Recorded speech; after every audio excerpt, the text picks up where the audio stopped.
Welcome to the Bowery Boys. This is Greg Young. And this is Tom Myers. And today's show is dedicated to those who are traveling as we look at the story of American commercial aviation from the perspective of the area's two oldest major airports, LaGuardia Airport and Newark Liberty International. I think it's safe to say, Greg, that this is a story that has been, at times, rather turbulent.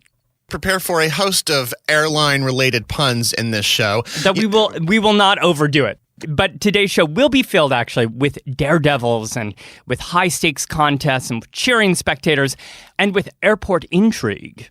Now, many people, when they're traveling, especially domestically, may often think Newark versus LaGuardia, which is better, which is worse. Well, in this show, we're essentially going to give you the origins of the best and worst sides of both of those airports. But that title's also a little bit of a play of Newark Airport versus the Mayor Fiorello La Guardia, who in 1934 pulls an outrageous stunt that affects the skies of New York City forever. And we'll really be focusing in today's show on about a 20 or 25-year period, where the show takes place mostly in the 1920s and 1930s, which saw the opening of both of these airports, and really gave way to the subsequent need for a third airport. We'll be centering our conversation around the origins of Newark Liberty International Airport. Today's name. Yes, which is located in Newark, New Jersey, and LaGuardia Airport, which is located in the borough of Queens on Flushing Bay. But in order to get to those two airports, we actually have to dial back to flights arriving for the very first time in New York City. And actually, flights taking off, if you will, for the very first time anywhere. Because like 110 years ago, there were no airplanes of any kind. 115 years ago, in fact. It was in 1903, on December 17th, at 10:35 in the morning, when Wilbur Wright succeeded in flying a, quote, heavier-than-air flyer in an area near Kitty Hawk, North Carolina. Now, he and his brother, Orville, from Dayton, Ohio, they had been working for years in North Carolina on this problem of how to design the perfect glider and how to attach a propeller system to it. We're not going to dive into that whole story. But we've seen pictures of this famous first airplane. It's been on postage stamps. I've seen pictures of this extraordinary plane. I was obsessed with this story as a kid. What was the distance of this actual first flight, though? Well, that first flight only lasted for 12 seconds, and it flew 120 feet. But they did fly 4 flights that day. They kind of took turns, as good brothers would. And within 2 years, in 1905, they succeeded in flying for 39 minutes, 24 miles in total. They flew in circles. But that was outside of New York. When did flight first arrive into the city? Well, the first flight over New York was on September 29th, 1909, by Wilbur Wright. He had been hired, actually, to participate in the Hudson-Fulton celebration, which was this sort of magnificent statewide celebration of all things nautical. I mean, celebrating both Henry Hudson and Robert Fulton. It was a big party just to essentially pat the New Yorkers on the back for all of these marvelous inventions. So Wilbur Wright brought his new invention to the party. Yes, he was hired to fly for at least 10 miles or for at least 1 hour. So on the morning of September 29th, he headed with his aircraft out to Governor's Island. That would be where he would take off from. Although he was frightened when he looked around and saw, of course, New York Harbor and all the water. And so he ingeniously attached a red canoe to the bottom of his airplane. Just in case he touched down on the water. Right, and he needed to sail away in his airplane. I mean, were there paddles? There must have been. I don't know that he needed paddles. I mean, I think that people would have noticed had he touched down into the water. Well, anyway, he took off at 9:15 for his first flight in New York, flew over Governor's Island, and then landed back in place. He then took off about an hour later, 10:17, headed toward the Statue of Liberty, shocking everybody, of course, who was watching on Lower Manhattan. And then they watched as he swooped around the statue and headed back to Governor's Island, landing at 10:22 in the morning. So that first major flight over the New York water was about 5 minutes long. But this was even just a test flight, wasn't it? This wasn't even the main flight, the star of the show flight that he was planning on doing from Governor's Island, right? That's right. That was the city's first airstrip here. And he would take off from there on October 4th and fly for 33 minutes, a distance of 20 miles total, over Manhattan and then up the Hudson River to Grant's tomb, around it, and back down, with people cheering him all the way. So this is the first time that New Yorkers saw an airplane in the sky, which is pretty amazing. But in New York State, there had already been a few daredevils testing out experimental planes. Yes, especially one daredevil from the Finger Lakes in upstate New York, who would land another milestone, if you will, in New York aviation history. His name was Glenn Curtiss, and he was actually a cutthroat competitor to the Wright brothers. A year before that, in 1908, Curtiss started flying aircraft in the winter by using one of the frozen Finger Lakes as his runway. And then he made history by flying even longer distances. The next year, in 1909, he relocated to Long Island, where he broke a record by flying for 25 kilometers. Now, why were these men risking their lives doing this sort of thing? I mean, what was the motivation? Well, money, of course, and the honor of being the first, to achieve certain speeds or certain distances. Many of these men were taking part in competitions that were being held. They were used to sell tickets to racetracks, sell newspapers, even sell tickets on trains that would follow these flights.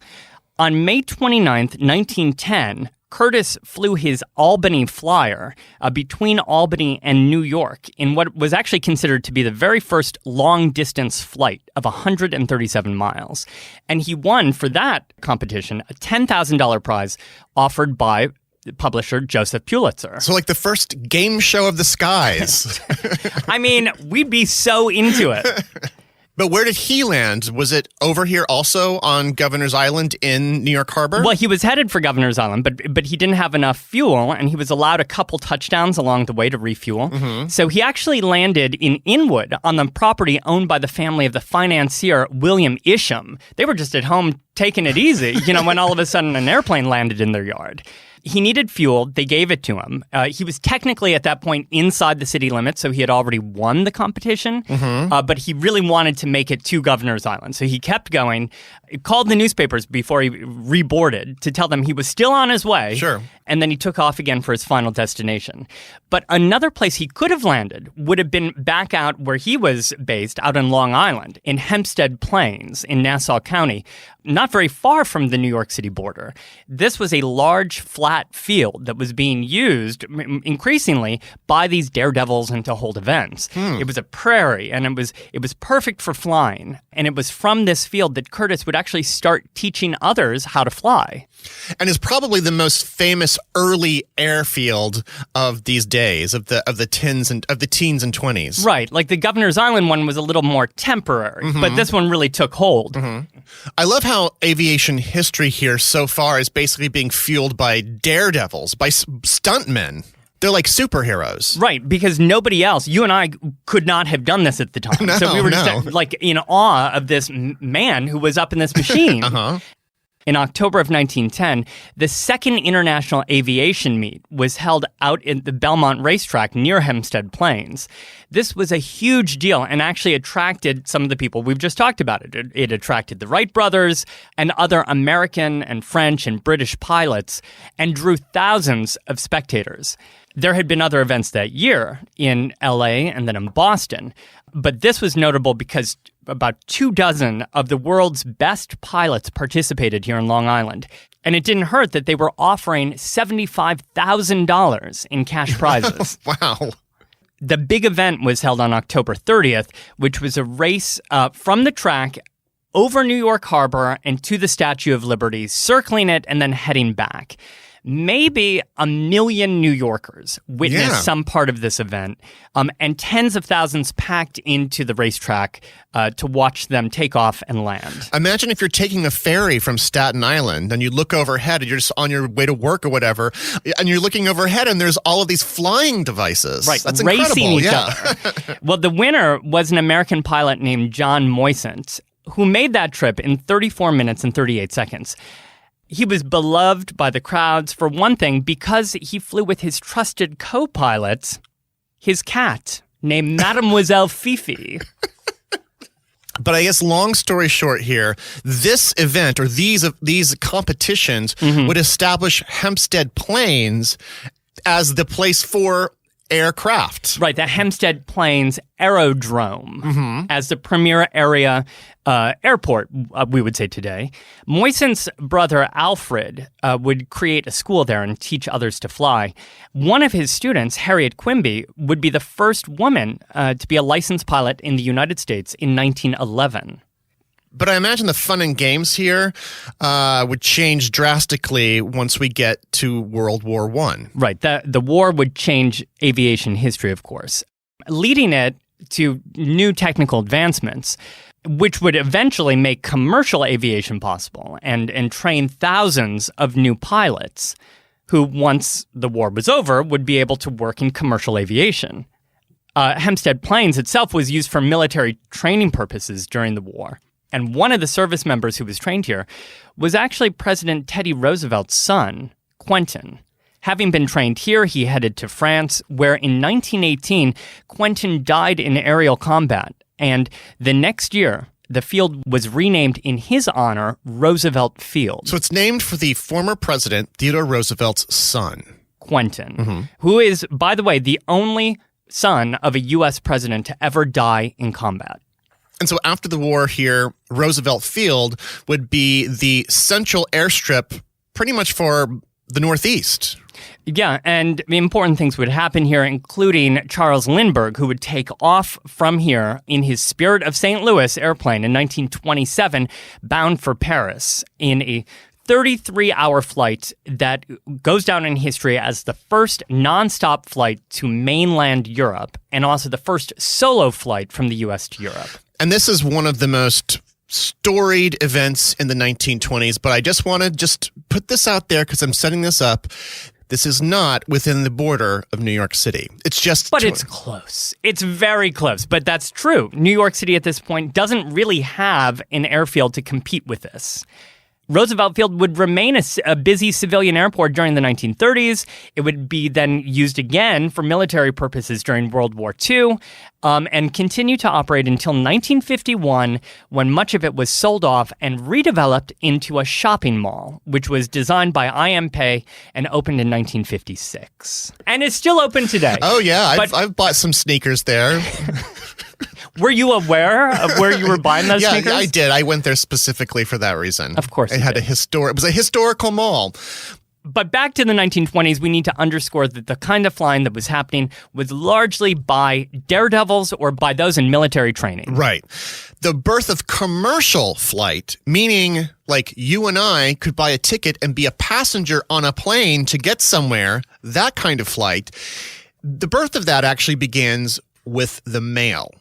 More specifically, with an act of Congress, with the Airmail Act of 1925, which gave the U.S. Post Office permission to contract with private companies to deliver mail between destinations. Now, this needed a special act because, the post office is a part of the government. And so what this essentially gave them permission to do was to interact with parties that were not part of the government to deliver your private mail. So to contract it out. Yes. And so this act fueled the creation of new airlines, these private airlines, to compete and were eventually awarded with these post office mail contracts. These young, budding airlines grew rapidly within just a couple years, and of course then were ideally placed to then expand their plans beyond the mail to passengers, to human mail. to males and females. Yes, to passengers. And I get the contracting out of delivering mail. That seems sort of like low risk. Sure. But it seems like an entirely different business once you bring on living passengers. Were there any kinds of regulations in place? Well, the following year came another, in fact, even more important act of Congress. And on May 26, 1926, the Air Commerce Act. Reading, Tom, directly from the FAA website here, because I wanted to get it right. This landmark legislation charged the Secretary of Commerce with fostering air commerce, issuing and enforcing air traffic rules, licensing pilots, certifying aircraft, establishing airways, and operating and maintaining aids to air navigation. That is a vast mandate. Yes. So they're basic. So they're essentially establishing the entire air network that we still use today. Yeah, I mean, it's a lot of power, really, that they've just sort of created these highways of the sky. I mean, they were obviously taking advice from military and private pilots, but they have created this infrastructure that we still live in today. And what year is that? 1926. From the New York Times that summer, quote, "As soon as arrangements can be made, passengers as well as mail and freight will be carried by private companies under contract with the government. Secretary Hoover, fresh from consultation with the president, Calvin Coolidge, predicts that in 3 years, the United States will have the most complete air service in the world." By the way, that's Herbert Hoover, who was the Secretary of Commerce before becoming the president.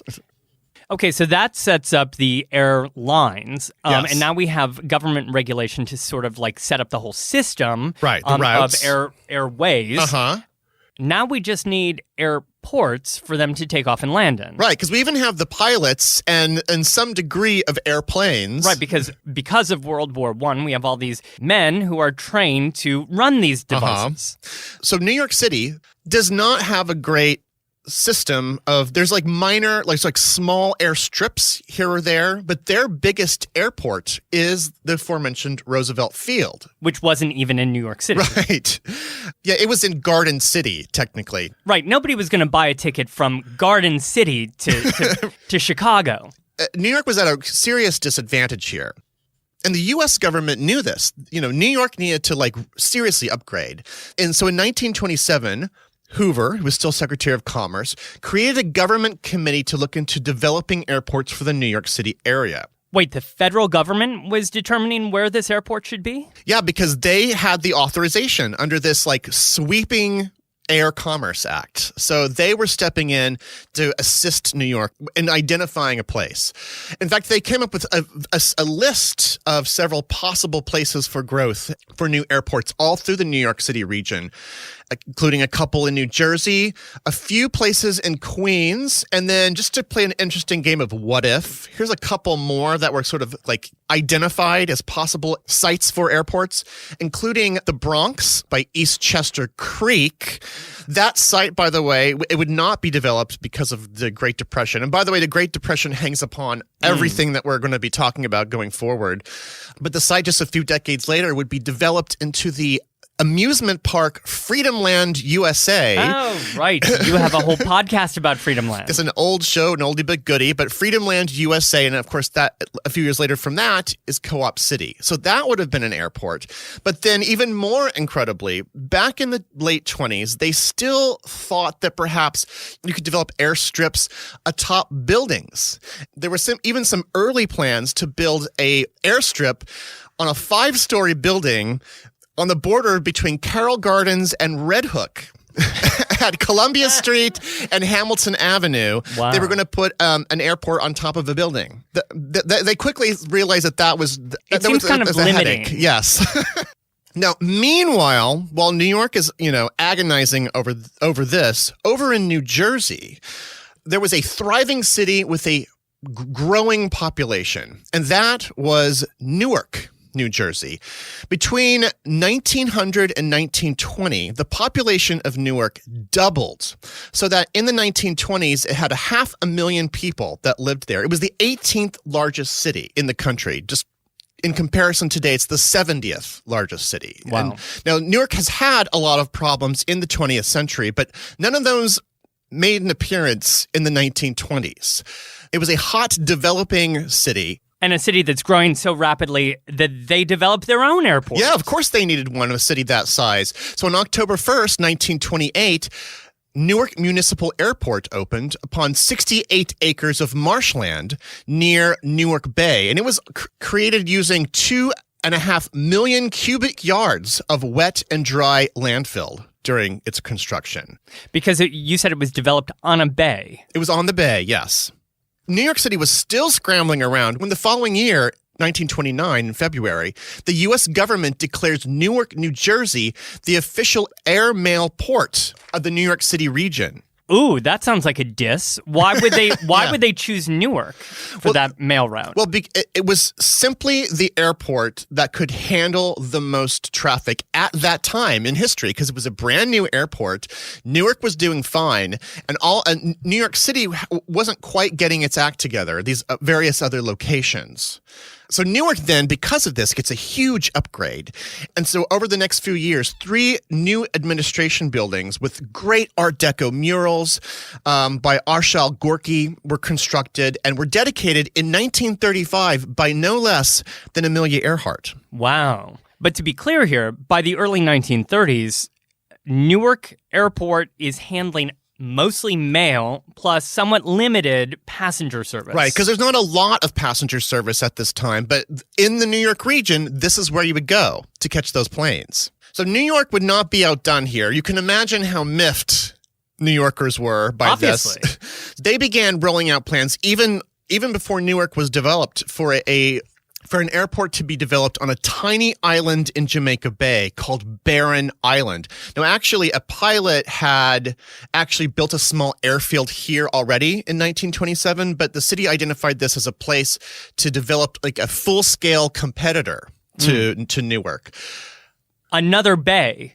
Another bay in Jamaica Bay. This did not remain an island for that long. They actually filled it in with landfill so that it would connect to the mainland.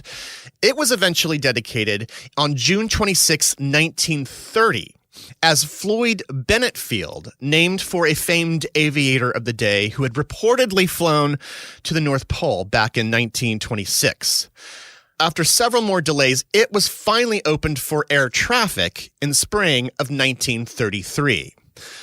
So in 1933, Floyd Bennett Field is open in South Brooklyn on Jamaica Bay, giving New York finally an airport that competes for passenger travel with Newark. Right. It even outpaced Newark overall in the number of arrivals and departures for general aviation. By that, you mean by private planes? Yeah, there's still mostly private planes happening. And so like Floyd Bennett's getting a lot of that, but they could never really compete realistically with Newark as long as Newark had those airmail rights. And ironically, and this is incredible, like they wanted an airport in New York City so that people could get to it. Right. But ironically, many New Yorkers found that it was too far away and that it was actually easier if you lived in Manhattan to get to Newark. Was that actually true? It was easier to get to Newark? Yeah, because in 1927, the Holland Tunnel opened. And so all of the highways and bridges on the New Jersey side that came with that made it much easier to get out there. You also have the George Washington Bridge in 1931, which made it easier to get to New Jersey if you lived in Upper Manhattan. Meanwhile, the portions of the Belt Parkway, which you would use to get to Floyd Bennett Field today, they would not even be open until 1940. So even with an airport open now, it must have frustrated the city that people didn't want to go there. And you know who it frustrated the most is, of course, the man who would become the mayor of New York in 1934, Fiorello La Guardia. Now, LaGuardia had been a congressman in New York for a decade and was actually very focused on aviation, like saw its promise very early on. Found it absurd that New York could not get its act together here. And actually, since the 1920s, he had been pushing for New York to develop its own airport back out on Governor's Island, where the whole story started in the first place. Because he looked and he saw that polo ground that the Army had out there, and he thought that it would make a perfect landing strip. He even introduced a bill in Congress in 1928 to make Governor's Island an airport. This does make sense in a way because Governor's Island is clearly so close to Lower Manhattan. I mean, if he had actually managed to get them to approve this, they probably would have gotten that airmail contract, and we would have had very different skies today in New York City, needless to say. Right, although there's also the question of how we would have accessed that airport out in Governor's Island. they floated the idea, if you will, a ferry service that would go from the Battery out to the island. There was even an ambitious plan to fill in the Newark Harbor, the water between the Battery and the island, so that you could just walk to the airport. Basically, making, Governor's Island no longer an island. Well, that's great. I guess we wouldn't have needed those pesky bridges in the East River if we're just going to fill in things, right? Well, and in the case of Governor's Island, by the 1930s, of course, they were planning the Brooklyn Battery Tunnel. Mm-hmm. So he hatched the idea of kind of creating an exit in the tunnel to go directly to the island. But needless to say, this plan for an airport out on Governor's Island didn't go anywhere. Well, now as mayor in 1934, he was going to do something about this. He was willing to make some power moves.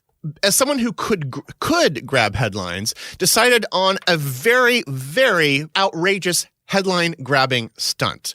Now, there are lots of urban legends about this little story, but so I'm just going to read directly from the New York Times on November 25th, 1934. It was a front-page story. Quote, Newark, which is now making faces at the metropolis across the river because the larger city is taking traffic from its airport, was shunned by Mayor La Guardia on his return from Chicago by airplane last night.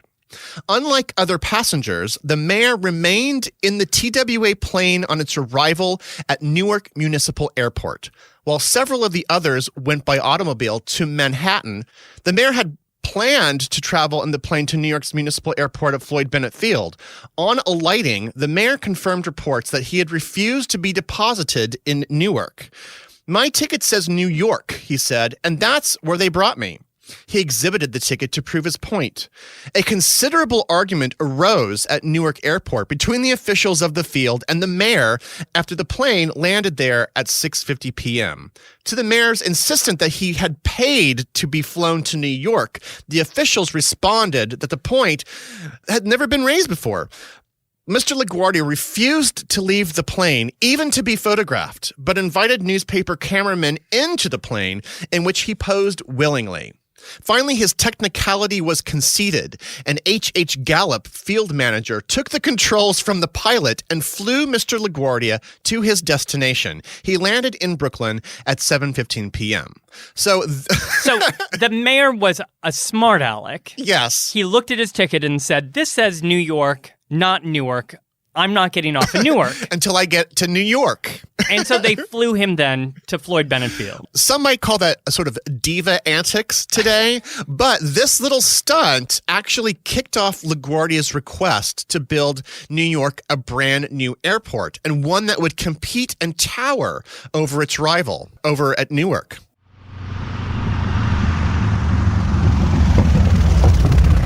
Okay, so let's go back to Mayor LaGuardia throwing the sassy little publicity stunt. And effective, yes. Effective, right. Refusing to deplane at Newark. I dare any one of our listeners to try the same thing. But now, for a few years, he sort of talked it over with, different airlines, with different officials, tried to get somebody to do something about it. Finally, in 1937, American Airlines took him up on his challenge and decided to test out flights out of Floyd Bennett Field. So they actually just started with one flight, their air shuttle to Boston. Mm-hmm. Unfortunately, they just couldn't attract enough interest to this flight. Newark was still looming large and was still easier to get to. That's right. Floyd Bennett Field was actually, as you mentioned, farther from Midtown than Newark, and it took longer to get there. Even though they started, a water taxi service from Lower Manhattan and from 34th Street out to Floyd Bennett Field, still not enough takers. The airfield would continue to be used for military and for private purposes, but commercial flights would cease there in 1939. Can we just back up for a second? You mentioned American Airlines, a major player in this story. Right. Where did they come from? Were they one of these early airlines that sprouted up in the 20s? Well, they came from those early airlines. In fact, in 1930, 82 of those smaller airlines, those regional carriers, came together and formed a company called American Airways. Initially, it was just a brand name that they could all use, but it would then become a company, American Airways. So to compare it in a way, I guess, to like one of these 19th century railroads, all these little railroad lines conglomerating together, consolidating together. Consolidation, yes. And because of that consolidation, they could now reach 72 cities. But again, like most of the airlines, they were still making most of their money early on through the mail service. In 1934, American Airways was bought and renamed American Airlines. And soon, they were actually able to turn a profit by focusing on flying passengers, not mail. So that's in 1934 because commercial aviation technology is changing. There are advancements in passenger comfort, and that, 1934, is the same year that Mayor LaGuardia pulls off that stunt, just to put it back in context here. So LaGuardia and American Airlines had made an arrangement to have American fly out of Floyd Bennett Field, but this did not work. It was not a profitable enterprise. Right. So that left Mayor LaGuardia and people from American Airlines looking, for a new, hopefully wide open space that was better located than Newark to Midtown. And they were drawn to the northern Queens waterfront area, to a spot that separated the Bowery Bay and Flushing Bay, an area called North Beach. And this is across the water from Rikers Island. That's correct, which at the time was a garbage dump. However, it was an area that was conveniently located near some more appealing landmarks, like the new Triborough Bridge, which had just opened, and very near the site of what was going to be the upcoming World's Fair, which would open in 1939. And it would actually soon be accessible as well to Midtown via the new Queens Midtown Tunnel, which was under construction at that time and set to open in 1940. And obviously, to connect all of those things, the Triborough Bridge, the tunnel, the World's Fair, they were all being connected by new highways that were being constructed as well. So this was an ideal location for a new airport. I just remember in my research, there was already an airport here, like a smaller airport. A small private airport had opened here in 1929. That had opened on the site of a former amusement park called the Gala Amusement Park, which brings now to a count of 2 times that we've mentioned different amusement parks and airports. Well, they're large swaths of land. Right. And in the 20s, the Gala Amusement Park had been owned by the Steinway family, whose factories were just next door. Right, in the Steinway section of Queens. Well, in 1929, that amusement park was demolished, and that area, along with more land next to it, was replaced by the Glenn Curtiss Airport, named after the famed pilot that we spoke about earlier. The Curtiss Airport was pretty small and modest, 105 acres large, with 3 gravel runways and 3 hangars. And in 1935, it would be renamed the North Beach Airport. But still, in 1935, it wasn't open to commercial air traffic. So when LaGuardia is looking around, this doesn't really qualify as a space that could handle commercial airlines. And it certainly wouldn't have been large enough for American Airlines or to be in any way competitive with what was happening out in Newark. No, but at least it was a start because, a visionary like LaGuardia and his engineers could look at that land and the bays around it and see that with millions of cubic yards of landfill and, some assistance from the Works Progress Administration, who would actually fork over something like $45 million, the city planners, they figured that they could build out into the water and create new space, as they had in Newark. Yeah. So in 1937, the city bought that airport for $1.3 million. And then about 20,000 WPA workers worked relentlessly over 2 years on this massive construction project, which included building a metal framework into the water, filling it with landfill from the Rikers Island dump and also from subway excavations. They filled 357 acres of water. Imagine that. I mean, the initial airport was 105 acres. They created 357 more acres of space into the bays. So most of LaGuardia Airport is in the bay. On Landfill, yes. They turned a 105-acre airport into a 558-acre airport. And I'm sure it was so promising that American Airlines signed on, right, to be the inaugural airline of the new airport. Yes, they were the first to officially sign on in 1938 while it was still under construction, officially leasing hangars and including space for its main office, which had been based out of Chicago. They were, in fact, rewarded by Mayor LaGuardia for their enthusiasm and their help in this, and given extra space, some of which, well, first they offered to him as a sort of mayor's office, which he was happy about, but then he was, forced. That didn't look so hot. Mm-hmm. It looked like a little bit of collusion. We know where that'll get you. So he handed it back to them, and they turned it into their first club for their premier flyers, which they called their Admirals Club, thus making the very first airline club in the world. Now, when did this airport open? Well, a dedication ceremony was held on October 15th, 1939. In which Mayor LaGuardia presided over the ceremonies in front of thousands of curious and, proud New Yorkers gazing upon their new state-of-the-art airport, the best-equipped airport in the world, which boasted 6 hangars, which served multiple airlines, not just American. The airport had 4 runways. It had 6 restaurants. It had a cocktail bar and a nightclub. The whole thing was very expensive and was getting actually lambasted in the press for running over budget. So he was also looking for ways to make money for the airport, hoping, because the city was in charge of it, that it would be self-sustaining economically. So he was scheming for new ways to bring in money. So they rented out space to shops and restaurants and beauty salons and such. So to be clear, these are private business owners that are leased space into this airport, right? Right. The private companies, private business owners. Right. He was taking a gamble that people on their way to their gate would actually want to stop and buy something to read or get their hair done. Mm-hmm. The airport also boasted new features.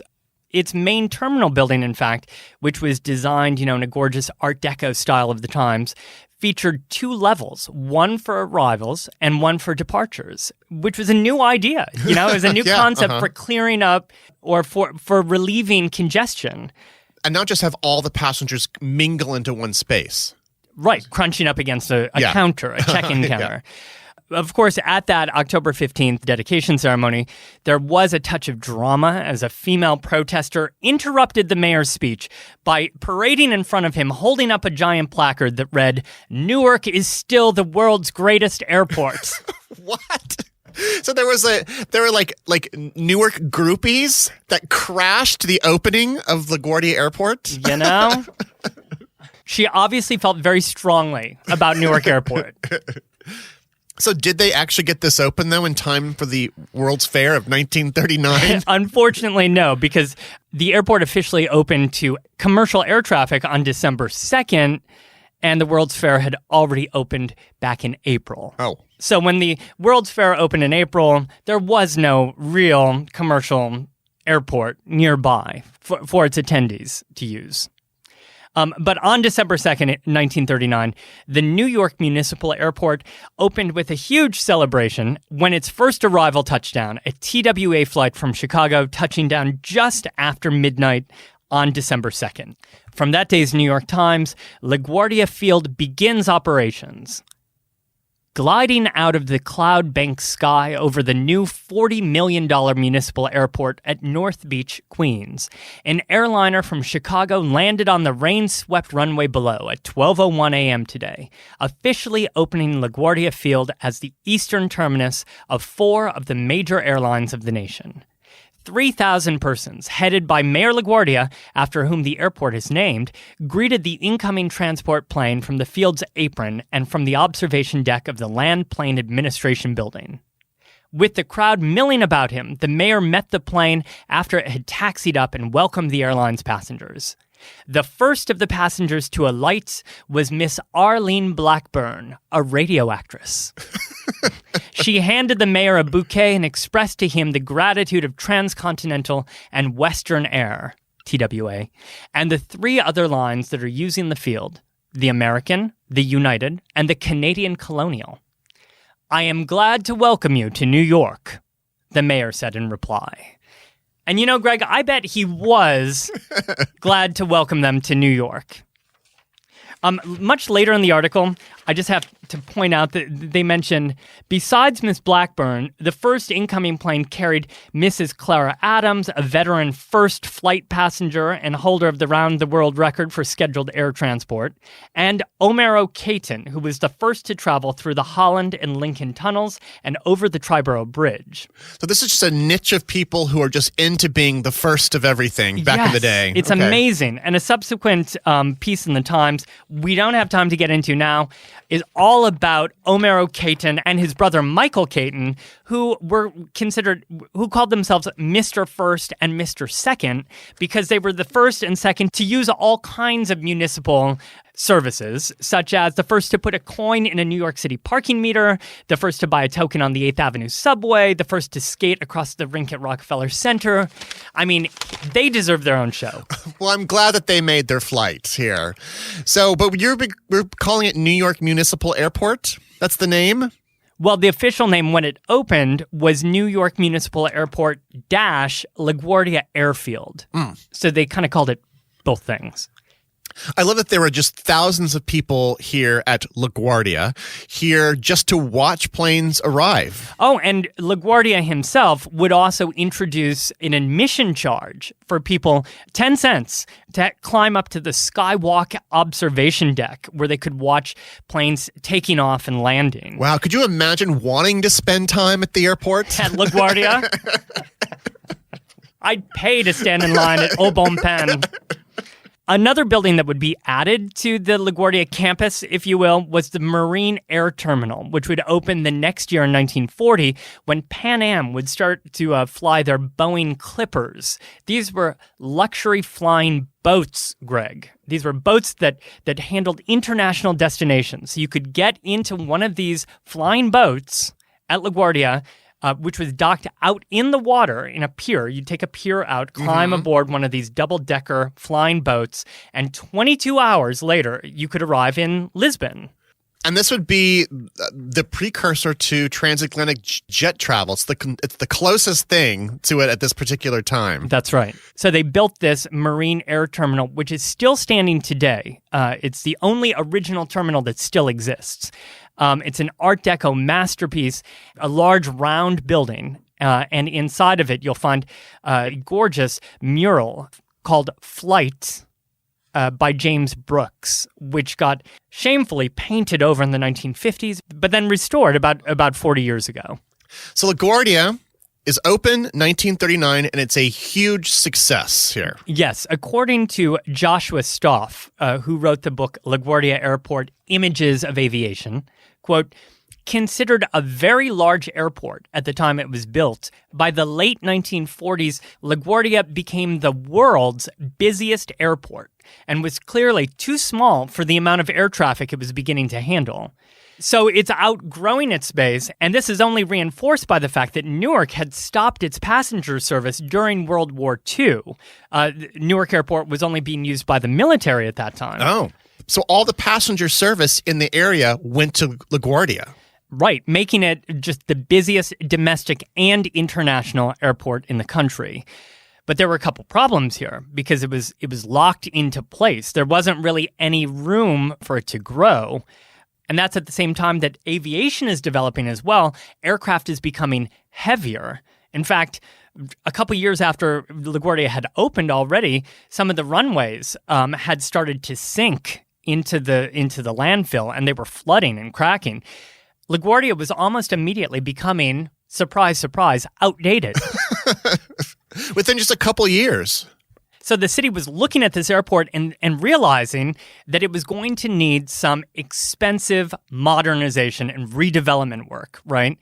But they were obviously concerned about how much that would cost. So in 1947, Mayor O'Dwyer signed an agreement with the Port of New York Authority to hand over the running of the airport to the entity that would become the Port Authority. The Port Authority of New York and New Jersey. Right. And that same year in 1947, former, at that point, Mayor LaGuardia died. And the airport, New York Municipal Airport, was officially then renamed for him LaGuardia Airport. Now, just a note on this authority, Port Authority. Now, a name that we haven't actually, believe it or not, mentioned in this show yet, Robert Moses. He was in love with this public authorities idea because it turned public utilities into money-making ventures. And then that money could be poured back into the system. So he had done a brilliant job with this over at the Triborough Bridge and Tunnel Authority. Now with Port Authority of New York and New Jersey, they could make money on these airports directly and not merely become profit makers for the airlines and these private companies. So these bars, these restaurants, newsstands, the Hudson Books that you walk by, those stores that sell those neck pillows. Oh, yeah. All of the development of these, and of course all the millions of advertisements you see in airports, all these trace back to this agreement with Port Authority. But it was an agreement with Newark, LaGuardia, and a brand new airport. For before he left office, he knew that LaGuardia could not take all of these flights, so there needed to be yet another airport. So in 1941, there was a former golf course named Idlewild, and the surrounding marshlands was transformed into a new airport. 2 years after LaGuardia opened. Right, that's when they started development. And to be fair, there was actually a small sea airport there called Jamaica Sea Airport that had been, it was with a dirt runway. All of this was redeveloped, and so by 1948, it opened as New York International Airport.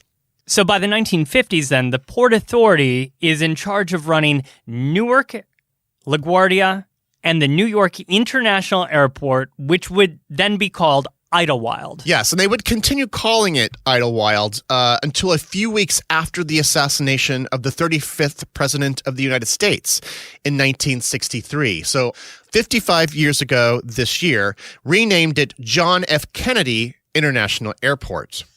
Now, JFK has special innovations that placed it on a different league from these other airports, which involved the innovation of separate terminals for each airline. So that charm bracelet design style, which we have a show just on JFK Airport, we just described it as a charm bracelet, which was ideal for the jet age, which brought in larger planes and a revolution of commercial flight, because now planes could go to more destinations, could hold more passengers, and hold them more comfortably. So here we are in the 1950s and 60s, a kind of golden age of jet air travel. The aircraft are larger, it's more comfortable. Ticket prices are coming down a little bit, making it more accessible to everyday flyers. And JFK was the perfect spot with these new modern terminals. Yeah. So how in the world could those other two airports, Newark and LaGuardia, compete with this? Well, it would take a lot of time, energy, and money, and for many passengers, like aggravation. Over in Newark, they only had one single terminal and airstrips of inadequate length. In 1970, the New York Times called it, quote, the oldest and least used of the New York area's 3 jet ports. But also by now, Robert Moses had built all those highways. It was easier to get to even LaGuardia or JFK. Yeah, you didn't have the same problems in terms of transportation. You could, get into an automobile and go to LaGuardia or JFK. In that same article from the New York Times, quote, to most New Yorkers, Newark might as well be Buffalo. But through the 1970s, there were some major changes. New terminals were built here in Newark, taking advantage of Newark's relatively luxurious amount of space compared to these other 2 airports. Like, Newark did have the ability to expand. During this time, they would also become Newark International Airport when the first international flights left Newark. So they were taking flights away from JFK. Yeah. So again, now if we're looking at this in terms of battles, we now have 3 airports kind of like battling it out for the skies and for customers. In fact, by the 1980s, both JFK and LaGuardia were seen as wildly overcrowded. And international carriers, of which there were more and more of them by this time, began seeking out Newark as a reasonable alternative because it had been overlooked for so long. A big moment came when a now forgotten low-fare airline named People Express, they moved into Newark in 1981 when it was, people were overlooking it. They would eventually merge with Continental Airlines, who would merge with United in 2012. And so that is why which is based in the area out of Newark. Yeah, that's why United has a hub there. And by hub, you mean it's also a transfer point. Yes. And this really kept Newark in the game. Now, Tom, do you remember in the 90s, do you remember when they opened the monorail in Newark? You mean the air train? Yes. It opened in 1996. It was huge. It was a seismic shift for travelers because it connected the terminals and eventually to Amtrak. And New Jersey Transit. Now you could go to Penn Station, get on a New Jersey Transit train, and transfer at the airport and hop on a monorail. And it usually worked. And so this least used airport from 1970 was now the hottest airport. And its official name was Newark Liberty International Airport. Yeah, that name was changed in 2002 following the attacks on September 11th, 2001.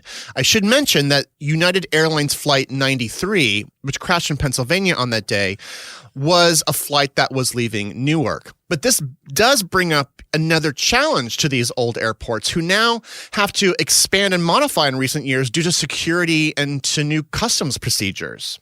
And then meanwhile, over at LaGuardia, you have, really no good way to expand the airport unless you go straight out into the water. And those landing strips are sinking into the land. I mean, I would say, wouldn't you say that the 1980s is when LaGuardia really got its negative reputation as being overbooked, known throughout the world for delayed flights. It was overcrowded. It was also one of the ugliest airports. There was a gigantic parking garage that was built in 1976, right in the middle of the whole thing. And new terminals that were built in the 1980s and 90s were hardly improving on this place's reputation. Although that old marine terminal building still stands in all of its Art Deco glory. Oh, yeah, that's true. An exception to the rule. There's also this problem with access. Now, if you live in New York, you may understand this. Now, it was pause for hysterical laughter. Yes. Now, it's a very automobile-friendly airport, which was great in the mid-20th century, but less so today.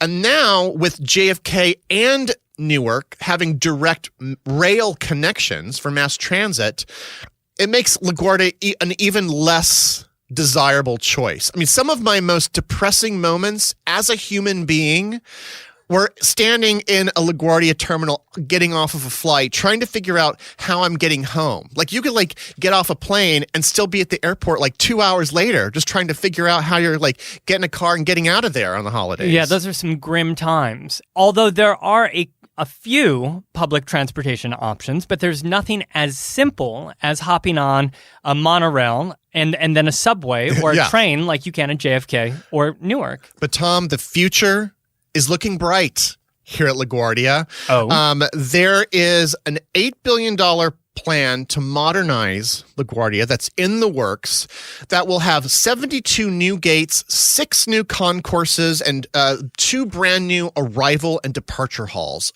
2.7 million square feet of new space.